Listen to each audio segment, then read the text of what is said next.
السلام عليكم، أهلا بكم في قناتي. معاكم أمال سليم، يا رب تكونوا بخير.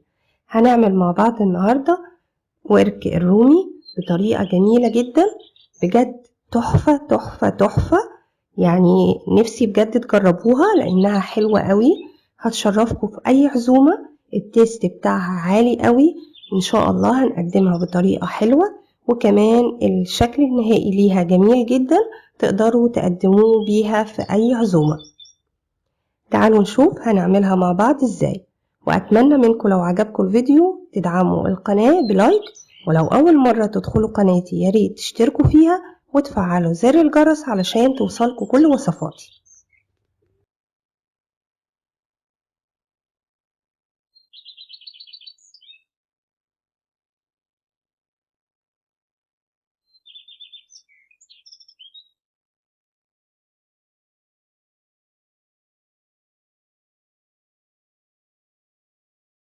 يلا نبدأ ونقول بسم الله. اول حاجة معايا ورك من الرومي وزنه 2 كيلو و600 جرام.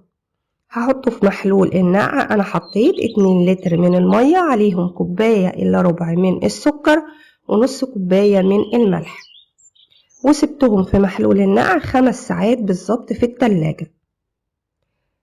لو هتسيبيهم ليلة كاملة يبقى هتحطي لكل 3 لتر ونص مية كوباية الا ربع من السكر ونص كوباية من الملح، وبتسيبيهم ليلة كاملة. لكن بالنسبة لي خليت السكر والملح مركزين علشان مش هسيبه فترة طويلة، خاصة ان ده ورك رومي ابيض ومش هيحتاج وقت طويل في محلول النقع. دلوقتي هنجهز التتبيلة اللي هنحطها عليه. حطيت بصلة كبيرة مفرومة، وعليها 3 معالق كبيرة من الزبادي، يعني حوالي علبة صغيرة 110 جرام، وعليها 3 معالق كبيرة من الصلصة، وهضيف عليهم معلقة كبيرة من الصويا صوص،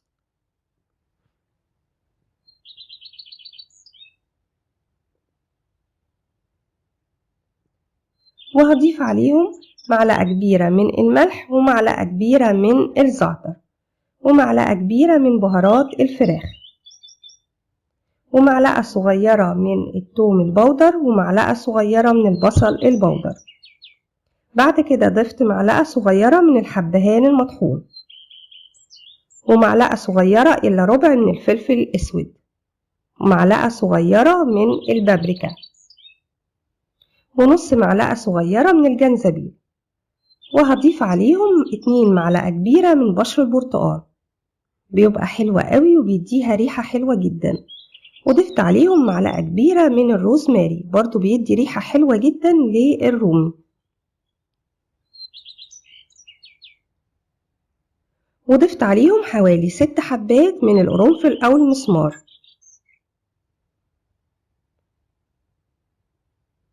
القرنفل وروز الماري وبشر البرتقال ما تتخيلوش بيدوا ريحة ازاي، بجد بيكونوا تحفة جدا.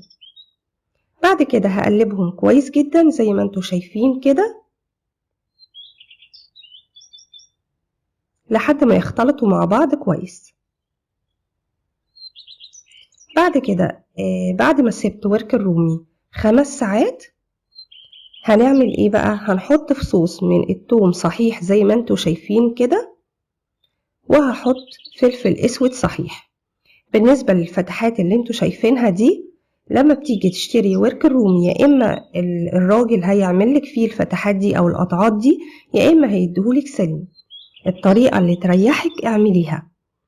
انا بالنسبة لي بتريحني جدا الطريقة دي، عشان بعد كده في التقديم او التقطيع لو هتقدميها في اطباق بتبقى سهلة جدا،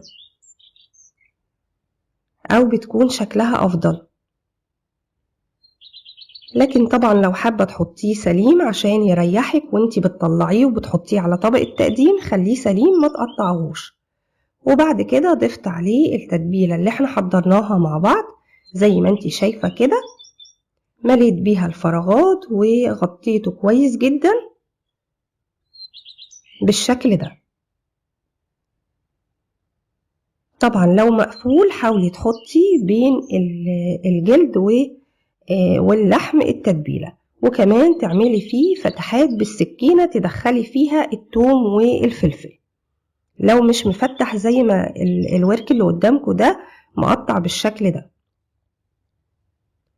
وادي اهو بعد ما سبته ليلة كاملة ونص، يعني من بالليل لتاني يوم لما دخلته الفرن، يعني كان حوالي ليلة كاملة ونص نهار. وبعد كده دخلته في الكيس الحراري زي ما انتوا شايفين. وطبعا وانتي حطاه في التتبيلة حاولي تبقي تقلبيه على الناحيتين بحيث يتشرب كويس. هحطه دلوقتي في الكيس الحراري بالشكل ده. طبعا نقلته في صينية تانية وهحطه في الكيس الحراري، وهاخد كل التتبيلة اللي نازلة في الصينية دي، مش هينفع طبعا نسيبها لانها جميلة جدا والورك بيتشرب منها فبيبقى طعمه تحفة. حطيتها معاهم في الكيس الحراري وهحط عليهم معلقة كبيرة من الزبدة زي ما انت شايفة كده.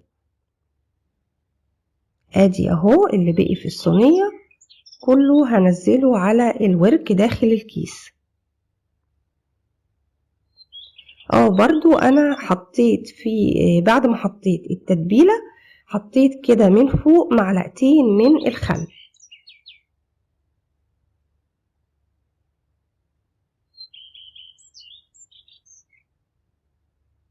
وبقفل الكيس الحراري كويس.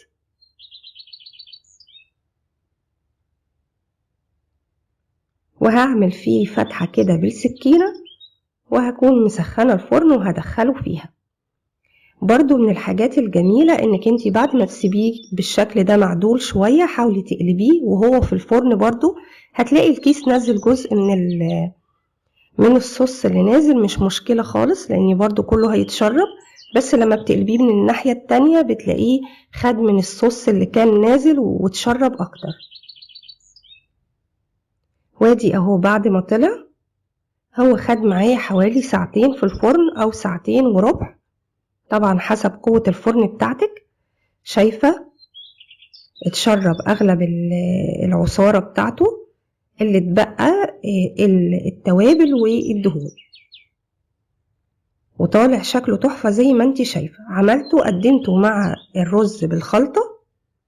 وعايزة اقول لكم على تكاية حلوة قوي بتجمل الرز بالخلطة، انك انت بتاخدي جزء من الصوص اللي نزل من الدقيق من الرومي وبتحطيه على الرز بالخلطة. يعني بعد ما تسوي الرز بالخلطة بتاعك وتسقيه بالشوربة لو كان عندك شوربة، لو ما كانش فيه هي التتبيلة اللي نازلة دي بتكون تحفة لان فيها نسبة دهون عالية.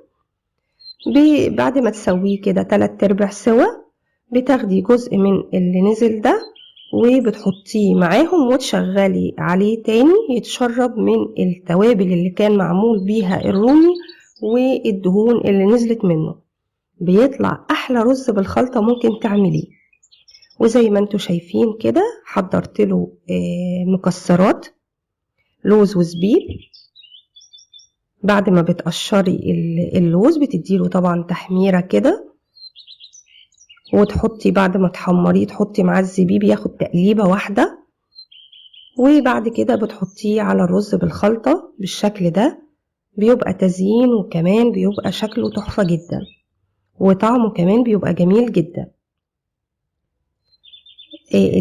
الورك الرومي طلع دايب جدا وطعمه متشرب من كل التوابل اللي احنا عاملينها، فبجد كان طعمه تحفة. يعني بجد لازم تجربوه، حلو قوي ومذاقه عالي جدا وتقدروا تقدموه في العزومات. بجد حاجة حلوة قوي. يا رب فيديو النهاردة يكون عجبكم. اتمنى لو عجبكم الفيديو ما تنسوش تدعموا القناة بلايك، ولو اول مرة تدخلوا قناتي ياريت تشتركوا فيها وتفعلوا زر الجرس علشان توصلكم كل وصفاتي.